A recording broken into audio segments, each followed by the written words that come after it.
Նախ այստեղ դավանաբանական հարցերի վերաբերյալ կարծիք արտահայտվեց, կարգավորությանը բերեց, ինչ ոնց որ կապվեց,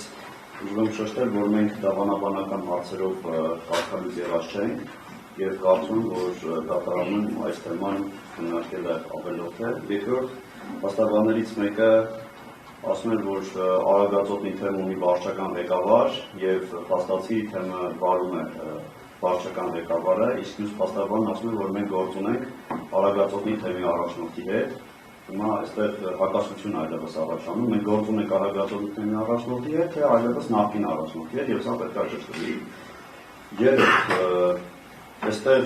պետության ուրեմն անվտանգություն տրամադրելու մասով մենք ունենք լուրջ պատճառներ, որ պետությունը պիտի մեզ անվտանգություն տրամադրել, որովհետեւ այստեղ հնարավոր է, որ վնասվեր ոչ միայն ես, այլ նաև իմ ընտանիքը եւ նաև ինձ հետ ուժող Տեր Թադեի ընտանիքը եւ կա տեսանյութերը նախաքննական մարմին մենք տրամադրել ենք, թե ինչպես են շրջափակել մեր տունը, ինչպես են վախեցրել ինձ, իմ կնոջը, երեխաներիս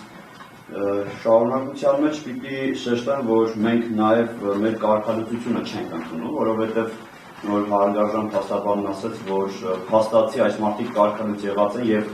որևէ առնչություն չունեն հայ առաքելական եկեղեցու հետ, ուզում եմ հարգարժան փաստաբանին որպես հոգևորական տեղեկացնել, որ եթե անգամ ընդունենք մեր կարգալուծությունը, դա դեռ չի զրկում մեզ հայ առաքելական եկեղեցու ուրեմն զավակ լինել եւ կարգալուծությունը դեռ չի նշանակում առհասարակ հայ առաքելական եկեղեցուց լինել դուրս եւ որոշողը կարծում փաստաբանը չպետք է լինի, մենք հայ առաքելական եկեղեցու անդամ ենք, թե ոչ։ Հաջորդը, որ դարձյալ կուզեմ շեշտել,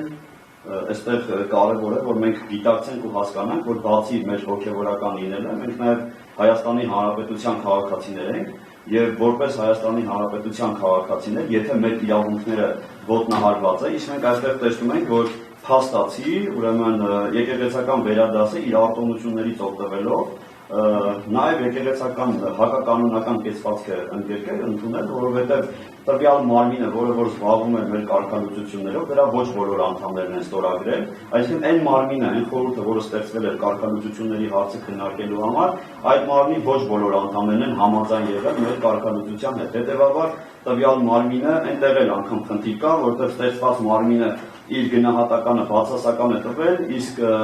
ամենայն հայոց կաթողիկոսը հաշվի չի առել այդ մարմնի տված գնահատականը։ Եվ վերջինը, որ կուզենամ կրկնել, այստեղ փաստաբանը շեշտեց, որ այս մարդիկ հաշվի չեն առել ամենայն հայոց կաթողիկոսի խոսքը, ես ինքս անձամբ ուզում եմ